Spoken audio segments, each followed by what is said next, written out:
Hi, this is episode 26 of Primetime Wrestling UK, and because I couldn't get both of them on together, Chris and Samantha, I'm going to start off the first half with Samantha, then switch over to Chris after that. Basically with Samantha, I'm going to talk about the Royal Rumble and also CM Punk, and then when I talk to Chris, it'll be about last night's TNA, but we won't talk about any results or anything, because I know everyone else is about 3 weeks behind. So, Royal Rumble. Started off with the pre-show, which I haven't actually watched a whole lot of yet. Was the Outlaws against Cody and Goldust, which the Outlaws actually won. What was your thoughts on Outlaws winning, Samantha? Didn't like it. To the point, didn't like it. They keep the gold on the ropes for a little bit longer. Until they build up and they match against each other and split up. Yeah, I was surprised that the Outlaws won. I thought they would keep it till, say, Chamber or something and then split up or something there. But, I mean, they teased in the Royal Rumble itself that there was a start of a problem there when Goldust was pushed into Cody and eliminated him. Yeah, I'm not sure how long the Outlaws are going to keep those belts, because at their age I wouldn't have thought it'd be too long. I can't even think who their next rivals would be now because of what happened on SmackDown with Primetime players splitting up. What other matches we had? The world title match was John Cena against Randy Orton, which for the first 10 minutes, I'll be honest, was bloody boring, because Randy does have this terrible habit, doesn't he, of the first 5-10 minutes all he does is headlocks. It's actually quite boring to watch. But once they started hitting their finisher moves on each other and all that, it started to become a lot more interesting. Yeah. And obviously the ending was very good with Bray Wyatt interfering and costing John Cena the match. What did you think of the match? Have you actually seen the match? You have, haven't you, with me? Yeah. Yeah, we saw it yesterday. Yeah, the first half was rubbish, the second half of the match was a lot better. Tends to be a trend with John Cena against Randy Orton. They start off badly and then improve as the match goes along. Didn't have any Divas match, which was no shock, especially when there's not many matches itself. We had Bray Wyatt against Daniel Bryan, which was by far the best match of the night. Obviously Bray Wyatt won. Sorry? They had a lot of high flying stuff. Yeah, there's a lot of high flying stuff, and then Bray Wyatt just kind of coming out of nowhere and surprising people with moves and stuff. Yeah, especially that clothesline he does, or the forearm knock. It's like, Jesus Christ. And when he hit his finishing move on Daniel outside the ring, away, caught him there. It's not an easy thing to do. What other matches were there? I'm throwing a blank. Crappy Brock Lesnar versus Big Show. Brock Lesnar against Big Show, yeah, that was short, which was... Ridiculous. Well, it's probably a good job it was short, because Big Show's matches in general are never the most exciting, especially because it's hard to do a lot with Big Show because of his size. You can't slam him and all that stuff. He F5'd him, he was probably struggling. Well, who wouldn't, picking up the Big Show? No. But the fact, what I thought was cool though, was he ran with him on his back. I was like, bloody hell. That was the best moment of the night, I thought. Oh, well, no, not of the night, but of the match. Where he did that F5, running F5. I was like, bloody hell. If I tried to do that, my back, I wouldn't be able to walk for the rest of my life. But, yeah, that was all the matches, wasn't it? There was only about 4 matches because of the Rumble hogs up most of the time. Royal Rumble, of course we had CM Punk was number 1 with Seth Rollins number 2. And you had a moment in the match where I said this would happen. Reigns eliminated Ambrose and Seth Rollins, because basically Ambrose tried to eliminate him and he just threw them both out in response. But the funniest moment was El Torito eliminating Fandango. Yeah, that was, I couldn't believe he eliminated Fandango. That was so embarrassing. I just don't know why they did it. And there wasn't a great deal of surprises in the Rumble, was there? It was quite, I mean, you had Kevin Nash. Yeah. We had JBL for what it was worth. It was funny, but That was a waste of time. brief. Yeah, it was a waste of an entry. Who else did we have? That was just Return of Sheamus. yeah, Sheamus. And then, everyone, the highlight was the crowd when they were coming to number 30, because everyone was expecting Daniel Bryan and it was Rey Mysterio and it was like boos. Yeah, for anyone that's seen my video reactions to the Rumble, it's probably found it quite funny, my reaction to Rey Mysterio coming out. Because it was the most disappointing thing of the night, it really was. It's like, if I'm something, I mean, if Daniel Bryan not, at least someone else, like Warrior or something exciting like that, but Rey Mysterio was like, he got booed because of it. Of course, the no shock, I think most people knew this was that when Batista won the Rumble. Yeah. CM Punk was eliminated by Kane, who had been eliminated earlier in the night, and I thought it would be Triple H that would eliminate him, but it was Kane. The Royal Rumble itself was average, nothing great. I've seen better actual Royal Rumbles It was itself. alright. Yeah, it wasn't the worst like some people say. It wasn't as bad as some people make out, but some people just had their nose put out of joint because it wasn't Daniel Bryan winning the Royal Rumble. But the matches itself weren't too bad. Obviously, Daniel Bryan versus Bray Wyatt was by far the best match of the night. I think everyone would say that. Yeah, that was pretty much it for the Royal Rumble. It was a average show, I'd say, but not bad like some people think it was. Some people exaggerate. Right, that's Royal Rumble. Now we're going to talk about Samantha's favourite person, not my favourite person, Samantha's, CM Punk. It came out during the week that he basically told Vince that he's going home. There's been so many stories on this. I mean, for all that it could be a work, but being CM Punk, you wouldn't put anything past him to just walk out on Vince. Your thoughts on it, Samantha? I don't know, because, I mean, they changed the access VIP. I mean, I think it's true, but I'm kind of thinking it's a work as well. If it is a work, it'll be a major work they've ever done. Like, do you know what I mean? Yeah, I mean, I don't think it's a work because of the fact that... It's kind of like, I think it is like legit, but then you have that small piece in the back of your mind. Do you know what I mean? Well, I think they had Because to... WWE have done stuff before. It's just the fact that they've recently found out that they were really like peed off because it came out. Because I think if it was a work, they would have put it. Not sure if they would put it on WWE.com. And the fact that they replaced him with Ric Flair for Axxess, I think it's genuine, and they've just put Ric Flair in just in case he doesn't come back, because people paid for that. They got a... So if he does come back, he... It's because he wasn't happy in the direction that they were going. Because basically his highlight of his career would be to... He said he would love to main event WrestleMania.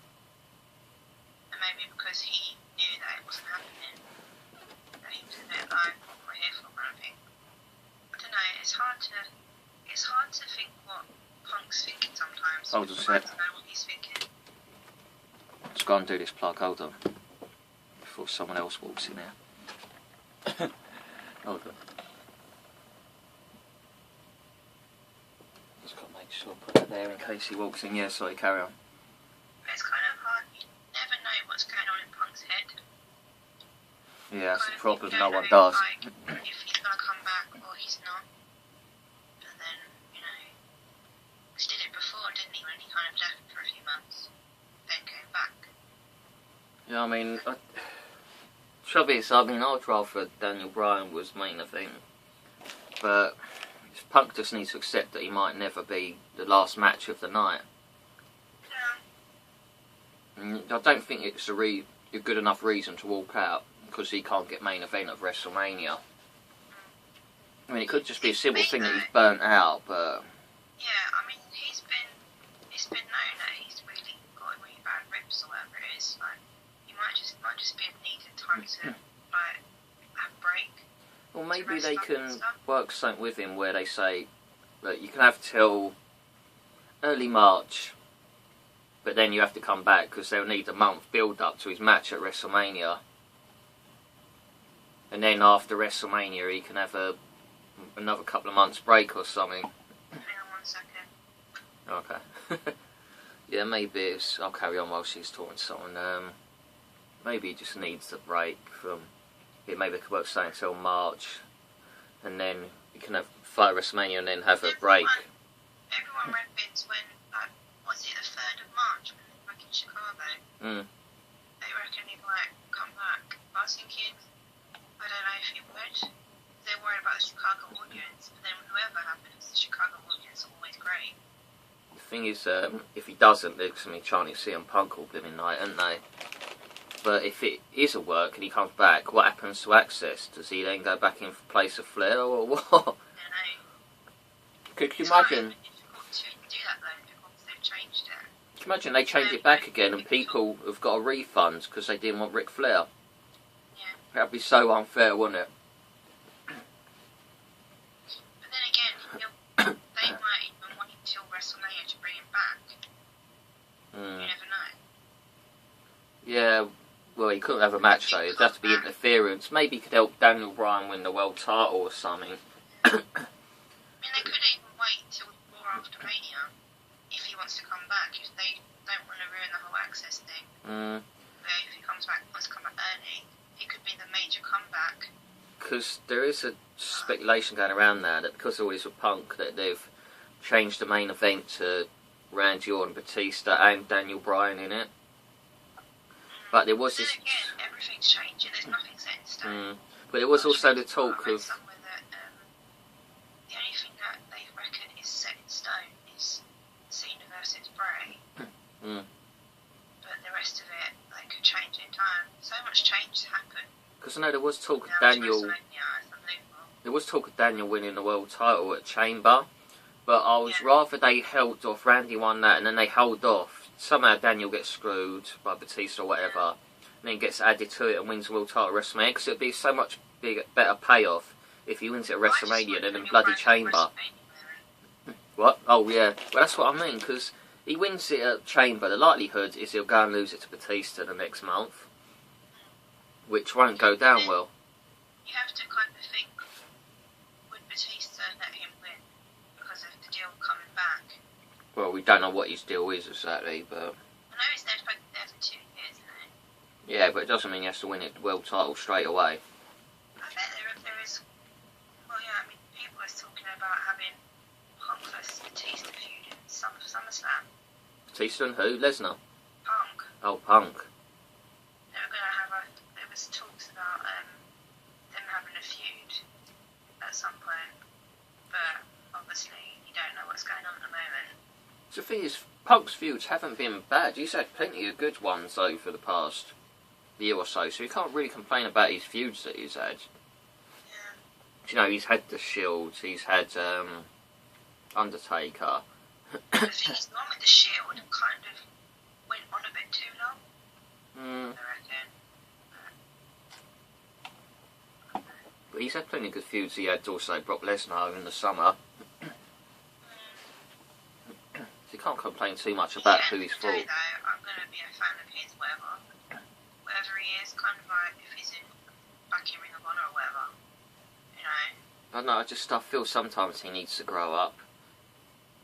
Oh, a lot of people do. I know where he's coming from to an extent, but sometimes I feel he needs to stop sulking about things, really just get on with it. Get some people that think companies gonna be worse, gonna be bad. Well, they think, some people are saying that WrestleMania will be rubbish with... Okay, I'm talking. Some people think WrestleMania will be rubbish with Hang on that. a second, Craig, sorry. Yeah, I'm just talking to myself. Hold on a sec. It's just be a minute. Sorry. Yeah. What was I saying? Some people think WrestleMania is going to be rubbish, or that it's not worth going to just because CM Punk's not going to be there. But as I say, there's more to life than one person. If you're a wrestling WWE fan, Yeah. you've got your favourites, but it doesn't mean the end of the world if one of Well, if you're a real I WWE stopped fan, watching ages ago if I was like that with Jeff Hardy. if you're a real You know what I WWE fan, you wouldn't stop just because of CM Punk. And there's more to life than CM Punk. Also, the same with goes to John Cena. There's more to life than John Cena. It's not all about him, CM Punk, and Daniel Bryan. There's many others. You know, life moves on. If Punk moves on, WWE moves on. Just like when Steve Austin left, when The Rock left. You know, it's been over the years. They always keep going. They always find someone. You can't rely on someone forever. When Punk left that first time, I could have just went, oh, sorry, I don't want to watch it anymore. Yeah, but it's not about that. No, because I've grown up watching it, and it's still good, and it doesn't matter. You don't rely on one person in the company. He's great. He's got great talent and all that, but it's more to wrestling than just one person. Some people just need to get a grip, you know, in life with this sort of thing. It's not all about Punk. And I'm sure some of the Punk fans will take it out on AJ. I mean, a lot of them general right, but you do get a few that feel the need to take it out on AJ just because she's dating Punk, which is supposedly dating Punk, I should say. But, you know, it's petty. Some fangirls are a bit like, well... Yeah, it's a bit too much. It's a bit Right. silly. Yeah, it's just some people go too far and they need to get a grip on life. Yeah. But most fans that women are fine. It's just a small minority that just take it a little bit further. Yeah, there's always that small minority in there. I'm sure the same. They can't take when they're dating someone. It's like, really? It's the same with like singers and things like that. People get too obsessed with one person and they can't handle them dating someone, which is just ridiculous. It's just you need to get a grip on life. But yeah, that's the story so far about CM Punk. Who knows what's going to happen with him? He may come back, he may not. You just never know with him. It just depends on his mood. I reckon he will be back. It's just a matter of when. He probably will. Probably once he stopped sulking, he'll probably come back. As he does, but... Like I said, there's still that little bit of my mind thinking it's all work. Well, he's probably working the WE himself, like he did when he was going to walk out on them. Sometimes I think it's his way of trying to get into a big story by doing something drastic to get it, but... Everyone's certainly been talking about it, that's for sure. Yeah, that's probably what it's about. That's what he wants, I think. Yeah, that's... Yeah, we've been talking for about 18 minutes now, so I'm going to let you go now and I'll speak to you after I've finished the show. Okay. Alright, speak soon. Bye. Let's find it. See ya. Right, now I'm going to get Chris on, so just bear with me on this. It takes a minute to do this.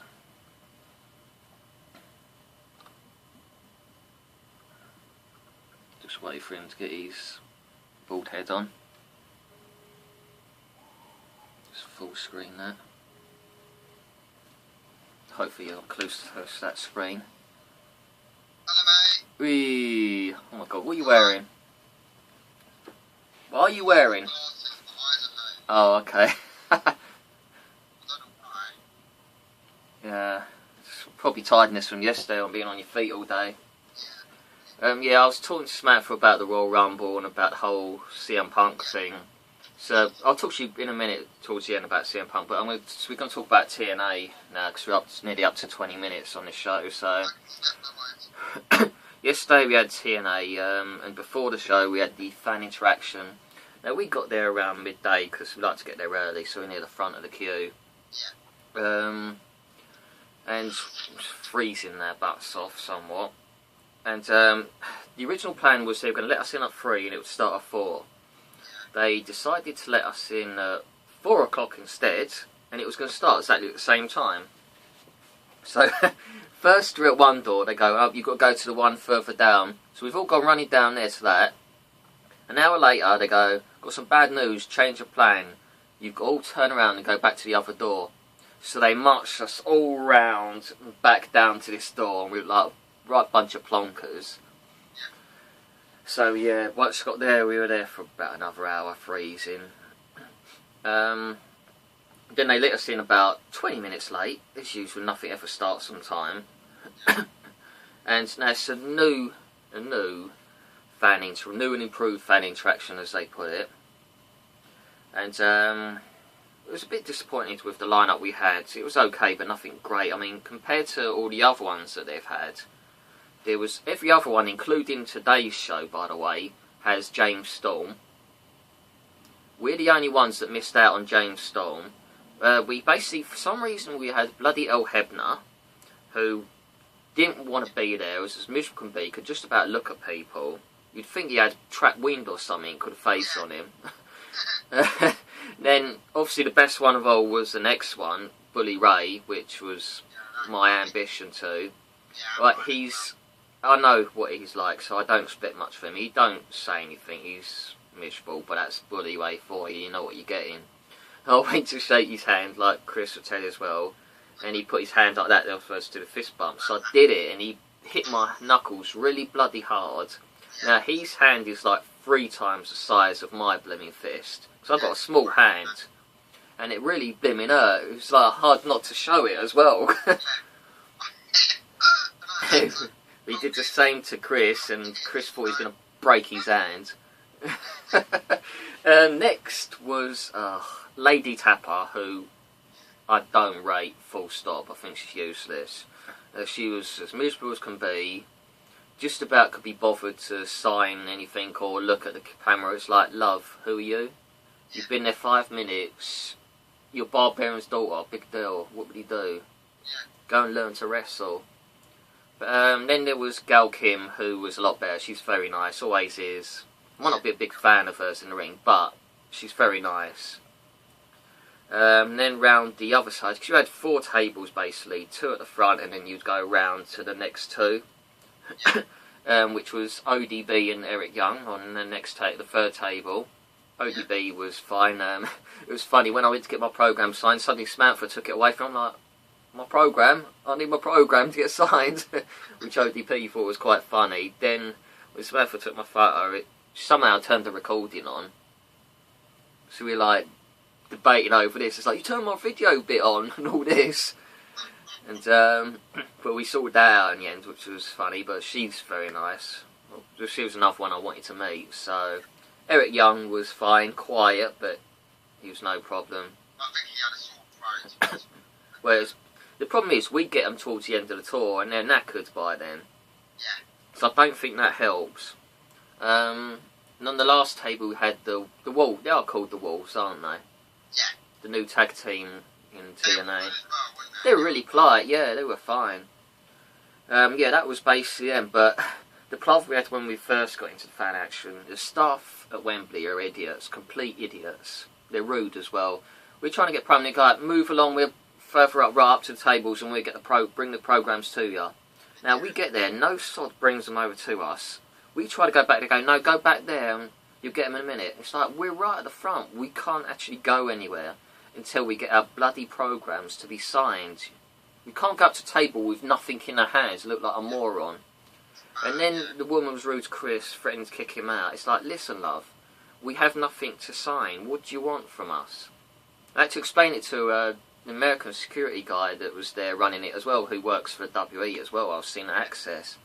It was doom editing, because he's like, go back, get it. And they're like, no, go back there. It's like, Wembley staff are, every time, they're rude and they're morons. Yeah. Dixie. I went back and he carried on telling me to go away. And I ignored and I went on the programme. Yeah, I wish Dixie was there to see it, because I would have told her what I thought of the Wembley staff being morons. Yeah. I wish they wouldn't get Wembley staff there. I wish they'd have their own people.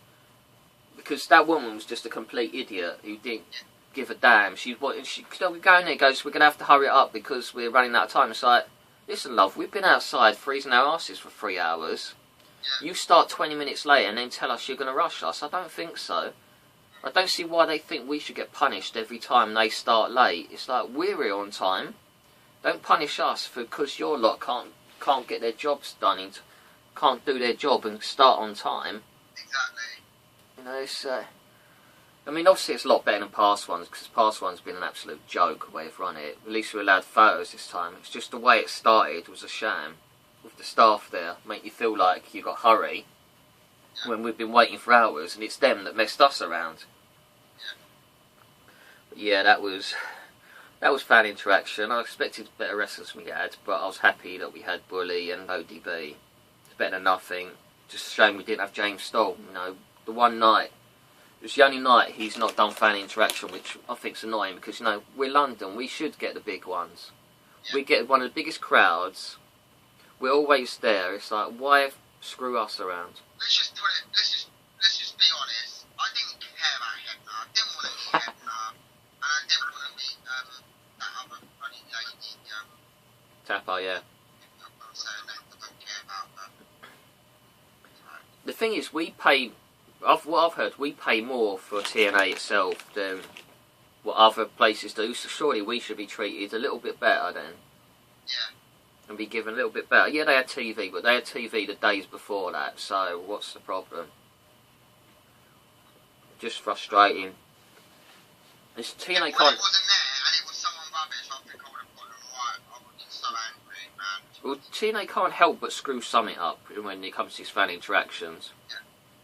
It's frustrating, but yeah, after that we went back, we stayed in a hotel next to the marina just to get warm because we're freezing our asses off. And then when we went in, I got some wrestling shirts which I'm going to show you now. First one is not Samantha's favourite, but I think they're funny. She's Broman. Yeah. Ba ba ba. I love making that noise. It makes me laugh. Just fold this up. I would get you to show them what you got, but they won't see it when they're... Well, I'm wearing it at the moment. Yeah, I've got it on me anyway, so I'm going to show it as well so they can see it better. I've got the tour shirt, which is nice, which has got the dates and all that stuff on the back. And I've got the Kurt Angle Hall of Fame shirt. There's nothing on the back of it, it's just the front, but it looks cool. And, one moment, where's my Bully Ray shirt? Got the Bully Ray shirt, which I've been waiting to get one because the TNA shop themselves don't sell my size because they're useless when it comes to sizes, that shop. The new Bully Ray shirt, which was cool, so I've got about 4 shirts in total. But these virtually had nothing left. Well, especially once you get all those. The Wembley Arena's expensive. Blooming beer's nearly £5. Now, of course, you're blooming hungry at that point, so you need something to eat. So I got these chip things, whatever the hell they were. They weren't cheap. I had a few beers. It's just Wembley's an expensive place to go to. But so's the O2, to be honest. They're all expensive now. But the show itself was good. There was a moment where a fight broke out, which I don't know what started it, but it was over towards where Samantha was, just further back from her. Well, apparently, you see, I was reading, someone said on Twitter, you know, they broke it, and they brought the match out. You know, they back out and continued it. So again, you cut out a bit as you said that. You know, I was reading on Twitter, you know, the match sort of finished, didn't it? Yeah, the walls and all that, yeah. Like, something happened or something. I can't remember, was it a DQ or something happened? I don't remember. Then they re-continued that same match. They continued it later on in the night, didn't they? Yeah, well, they did that was the fight. Oh, is that why they did it? Camera. Yeah, someone tweeted it today. That's strange, isn't it? Yeah, they I was so beat. confused. I was like, why did they continue that? Yeah, I was like, why'd they come back later and continue? It was strange. It's because of the fight. I don't know what started that fight, but I could see the wrestlers were looking over. El Hebner's son was refereeing, he was looking over as well. I don't know what. There was 2 blokes going for each other. I don't know why. The bloody idiots. That was because of it. You know what the problem is at TNA? Some of the fans are a little bit too rowdy. They have a few drinks and they can't handle the drink and they get stupid with it. It's probably just a simple case as someone was blocking someone's view. They got wound up and it ended up in the fight. Yeah. Usual minor things, but I'd say last night was about 6,000 now. I don't think there was as many people as there was previous years when I was looking at the upper levels. There was quite a few gaps up there and I was surprised that there wasn't more there. Yeah. But it was a good show overall, nothing great, but it was good. A lot of talking, a bit too much talking, but not a bad show in general. And the tickets for next year's show already go on sale on Friday. Hopefully they won't put the price up anymore. I think our tickets last year were about 55 quid, I think. Yeah. It's funny, if you were more central and a couple of rows further forward, you'd be paying about 60, 70 quid for some reason. Yeah. But I'm hoping to get more central like we had the previous year next time, because you're at a funny angle. The ring's over there and they have the chairs facing that way, so you're sort of twisted like this, like an idiot. Yeah.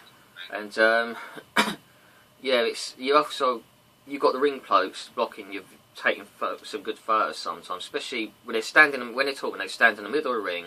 You can't get proper photos because you've got the ring post covering most of their body. So ideally you'd get a bit more central next time. But we'll definitely go again, hopefully they're still in business then. Obviously you had no Sting, Jeff Hardy and all that, which was no surprise. No AJ Styles, which some people are disappointed in, but that's what happens when they sell tickets a year in advance. So much can change. But it was good fun overall. Now we can talk briefly, because we've been on about 31 minutes, so I want to finish this soon. WWE Fan Access. It was better than last year's, thank God, but still not great. Was it Tuesday the pre-sale started? We managed to get, Karen got 2 Randy Ortons at the time. We managed to get 3 big shows because we couldn't get 4. Daniel Bryan was gone like that, wasn't even on there, to be honest, I don't think. So we started dead on the time, there was nothing. Undertaker, nothing. I know some people got Batista, but to get those sort of people, you had to go for them straight away. So if within 2 minutes, if you haven't gone for them, they're all gone. Then there was the general sale yesterday, which Karen managed to get another 2 Randys, so all 4 of us are going. And got another big show, so all 4, you, me, Samantha and Karen have got Randy Orton Big Show. Karen got Batista on StubHub, which I hesitate to do because I feel it's a big rip-off. And the problem that's come with Access now is there's a lot of people buying just so they can sell them on and make some big money and basically pay off their bloody holiday. But us real fans who are desperate to meet the likes of Undertaker, Batista, whatever, end up getting robbed because we cannot at this stage of the year afford to be paying £400-500 billion on a wrestler. It's just a nonsense. It's not fair either. Something needs to be done about people doing this. I know they were looking at doing something where your picture would be on the ticket, but I don't know how they would do that. But there needs to be a cap. StubHub, there needs to be something done about them where people can't sell for more than its value. So it would stop people doing it for a lot, which would make life a lot easier. Same for eBay. eBay needs to stop it completely because people are trying to sell tickets on there before the sales even started. So it's obvious they don't even have tickets, they're conning people. So something like that needs to be done, otherwise, object to being ripped off and being asked to pay stupid money for a ticket when it shouldn't have to. It's not right. It's about time something was done about it. But, they won't know because it's all about the money, isn't it? There's too many people out there now. The fans are just as bad as Ticketmaster and StubHub because all they want to do is make money. Doesn't matter if you're a friend or whatever, they want to make money. That's all that's in their minds. Money, money, money. And unfortunately, we're never going to be able to get... there's some decent prices. There's actually a £400 Undertaker on StubHub, which is not bad for him, but still, 400 is a lot of money. And something does need to be done about it, because it is a joke. But yeah, that's basically what happened with Fan Access. I think a few people actually didn't get anything at all, this is where it goes wrong. People go every year or whatever, don't get nothing, and you end up with 10. Someone selling 10 Daniel Bryans on StubHub. How does that work?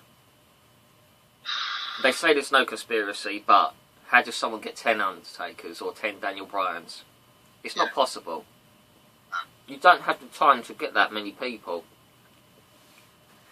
So it's they're either being hacked by people, or there's something more going on there. Yeah, that's... It could go on forever, but it just winds you up talking about it. There's just too many people screwing you. You've got Ticketmaster, you've got StubHub, you've got other agencies, you've got even friends doing it. You know, you've got the whole fans in general doing it, all so they can make some money, and it'll never change while WWE don't... If WWE should make their own ticket agency, and screw Ticketmaster and people like that, something needs to be done, but it won't. So what can you do? You just live with what you get in the end of the day, don't you? Because you get outpriced for the people that have got the money, which is not right. It's like a rich and poor sort of thing, isn't it? So yeah, only going to briefly talk about CM Punk, because I'm at 35 minutes now. Your views on... Don't swear. Don't say too much bad about him, because I don't want people coming back to me on this. Your views on CM Punk? Well, I think I'm disappointed in the whole situation because I didn't want him to go out on bad terms with WWE. I wanted him to go out on his terms and on the good terms with WWE. So obviously, hopefully, he ended up in a Hall of Fame at a later date. Because I know his contract was on and up. Was it July or something like that? I can't remember. Yeah. But Yeah, it's July. I think what he's done, he's spat his dummy out his pram. And that's it really. He's basically just taking the easy way out. So, yeah, that's how it comes across to me, like, he didn't get what he wanted at WrestleMania, so he walked out. I mean, as I said to Matt, it might be just a simple case that he's completely burnt out, he's got his problem with his ribs, and he just couldn't physically take it anymore, and wouldn't get time off, so just walked out. So maybe, as I said to Samantha, they could give him till March off, comes back for WrestleMania, and then you can give him time off when it comes to the tour over here, just so he can recuperate. But obviously we shouldn't really talk about him because we still don't know, do we, what the real story is. It's a lot of speculating on that, because we just don't know for sure what is. Exactly. So I'm not going to say nothing bad about the guy because I do respect him as a wrestler in the ring. He's great in the ring, but he's got a lot to be what's the word? He's got a lot to learn outside of it when it comes to interacting with the fans. Exactly. And he needs to sort of maybe appreciate the fans a little bit more, which he doesn't, and he probably won't ever. No, because it's just the way he is. He's sarky, and it's just the way he is. He can't help himself, can he? Yeah, and basically, I hope to see him back again. To be honest with you, I know a lot of people don't want to see him back, but He's still got a couple of years left in him, but it's a case of if he wants to. It's very grueling. It's exhausting on him, the travelling, everything. There's not many jobs where you have to work so often, you know, so many days. You can imagine all that travelling. I couldn't do it because it's just too much. But yeah, that'll do. We've spoke about the Rumble, TNA, Punk, Fan Access. Obviously the show went on a while, but when you've got quite a few things to talk about, you forget time, and you can't rush the show because otherwise it looks rubbish. So I won't be doing this next week because my mouth might be a bit sore, so I don't really want to do it next week because I'm having a tooth taken out. Well, a crown, because it's not a tooth anymore, it's a crown. And I'm having a crown replaced, so... And there's not really that much to talk about next week anyway at the moment, so I'll be back in a couple of weeks. Might have Ian on the show, hopefully. And we'll talk about whatever there is going on at the time. But I'll speak to you in a couple of weeks. See ya.